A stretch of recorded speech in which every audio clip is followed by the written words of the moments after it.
श्रीमद् भगवत गीता में कुछ इससे जुड़ा हुआ है जो आप सुनाना चाहें? प्रेम से जुड़ा। देखिए वहां वो भगवान उनको युद्ध करना सिखा रहे हैं, तो वहां तो भगवान कह रहे हैं इनडायरेक्टली शायद आज की भाषा में कि प्यार मोहब्बत धोखा है, पढ़ ले बेटा मौका है।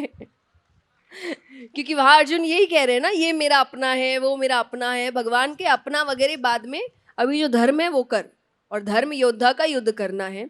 तो मुझे लगता है कि that's what Gita ji teaches you. पर अगर उस वक्त जैसे मान लीजिए आप किसी रिश्ते में है, तो गीता जी आपको यही सिखा रही है कि उस वक्त आपका धर्म जो है आपको उस पर ध्यान देना है। जब आप रिश्ते में प्रवेश करते हैं, वो रिश्ता आपका धर्म बन जाता है, और आपको उस रिश्ते पे अपना पूर्ण ध्यान, पूर्ण समय, आपका दिमाग, आपकी सोच, उसको कैसे अच्छा करना है, इन सब चीज़ों पर आपका ध्यान होना चाहिए, तभी रिश्ता निकल सकता है।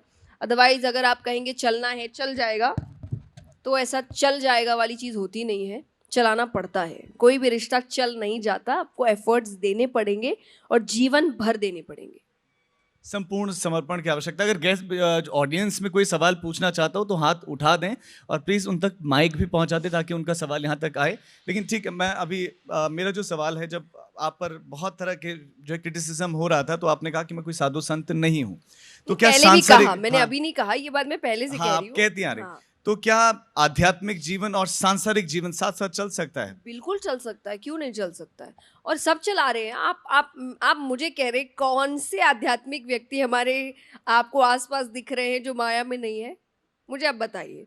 जो वैरागी है मैं उनके नाम बिल्कुल नहीं लूंगी, जिन्होंने बोल दिया कि वो वैरागी है। बाकी आपको कौन से आध्यात्मिक व्यक्ति दिख रहे हैं कि जो सांसारिक जीवन नहीं जी रहे, जो परिवार में नहीं रह रहे, जो घर में नहीं रह रहे, जो माया से रिलेटेड जितने भी काम है उनका इस्तेमाल नहीं कर रहे? कोई भी नहीं है। और मेरे हिसाब से अगर उन्होंने वैसा जीवन चुना है, गलत भी नहीं है, क्योंकि आज सबसे सुंदर काम तो वो ही कर रहे हैं। आज आप कह रहे हैं कि समाज बिगड़ रहा है, क्योंकि आपने पावर ही गलत के हाथों में दे के रखा है ना। And money is power. जब आप गलत लोगों के हाथ में पावर देंगे तो यही होना है कि समाज बिगड़ेगा, लोग बिगड़ेंगे, बच्चे बिगड़ेंगे। लेकिन जब आप एक ऐसे व्यक्ति के हाथ में पावर दे रहे हैं जो आपको अच्छा काम सिखा रहा है, जो आपको पॉजिटिव बना रहा है, जो आपको भगवान से जोड़ रहा है, तो अगर उस व्यक्ति के जीवन में आपको दिख रहा है कि वैभव है, तो आपको दिक्कत क्यों है इस बात से कि आप मुझे अच्छा करो पर आपका जीवन अच्छा नहीं होना चाहिए? ये किस तरीके की मानसिकता लेकिन है? ये कैसे संभव है कि एक तरफ हमारे देश में जो सनातनी है वो लगातार डुबकी लगा रहे हैं और भी धर्मों के लोग रहते हैं और बहुत अपने धर्म को लेकर कट्टर हैं, और दूसरी तरफ समाज बिगड़ भी रहा है? ये कैसे संभव है कि एक तरफ आप आस्तिक भी हैं, धर्म में अब धर्म को मानते भी हैं, अपने धर्म का पालन करते हैं, और दूसरी तरफ समाज में ये सारी समस्याएं दिख रही हैं? ये नहीं, कैसे देखिए हो जो रहा है? डुबकी लगा रहा है, अब वो तो कौन लगा रहा है और कौन अच्छा है मुझे तो नहीं पता। और एक बात देखिए, याद रखिए, डुबकी लगाने से आपके पाप नहीं धुल जाते। डुबकी लगाने से वही पाप धुलते हैं जो गलती से किए हुए हैं, जो अनजाने में किए हुए हैं। सोची समझी योजनाएं नहीं धुलती। जो आप सोच समझ के तकलीफ पहुंचा रहे किसी को, वो पाप गंगा मैया भी नहीं धोलेगी। वो आपको उसका कर्म की सजा तो आपको मिलेगी ही मिलेगी। तो वो बात अलग है कि कौन डुबकी लगा रहा है, उसने अपने जीवन में क्या किया और नहीं किया। बट जब समाज बिगड़ने की बात है, मैं कह रही हूँ जो आध्यात्मिक नहीं है, जो आपको सही सीख नहीं दे रहे, जो आपको गलत सीख दे रहे हैं, आज अगर आप उनको करोड़ों का मालिक बनाने को तैयार है, तो जो आपको अच्छी सीख दे रहे हैं उनके घर में धन जाए, आपको इस बात से प्रॉब्लम क्यों है? आप मुझे एक आंसर दीजिए। और जो लोग कह रहे हैं कि पैसा अच्छी चीज नहीं होता, तो आप भी मत कमाइए। आप उसके पीछे क्यों भाग रहे हैं फिर, अगर वो पैसा रियल में गलत है? ये तो वो बात हो गई, हम कमाए तो मेहनत, दूसरा कमाए तो चोरी। तो आप अपनी कथाओं में नहीं कहते कि मोह माया त्याग दो? अरे बिल्कुल नहीं। आप, इसलिए मैंने कहा ना, जो मुझे नहीं पता यहाँ कितने जिन्होंने कथा सुनी होगी, कभी नहीं कहा मैंने। यहाँ तक कि आई ऑलवेज से कि कमाओ।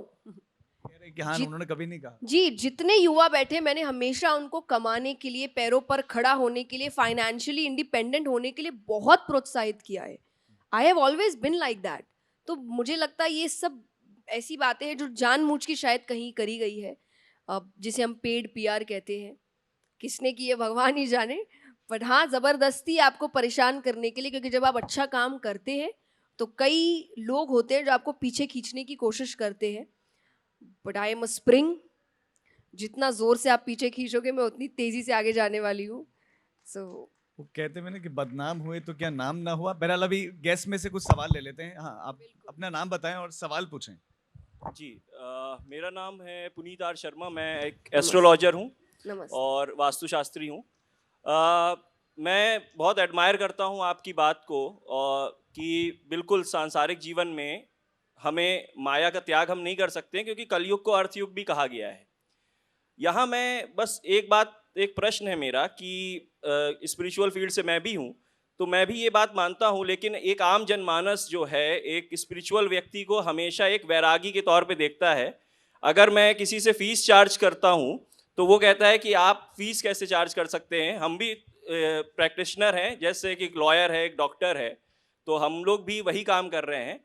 तो लेकिन आम जनमानस में एक बड़ा ही मिथ है कि कोई भी स्पिरिचुअल फील्ड से है तो उसको वैरागी होना चाहिए और उसको दुखी और निर्धनी होना चाहिए। तो एग्जैक्टली। ये मेरा प्रश्न है कि ऐसी जो मानसिकता है उसको कैसे दूर कर सकते हैं हम?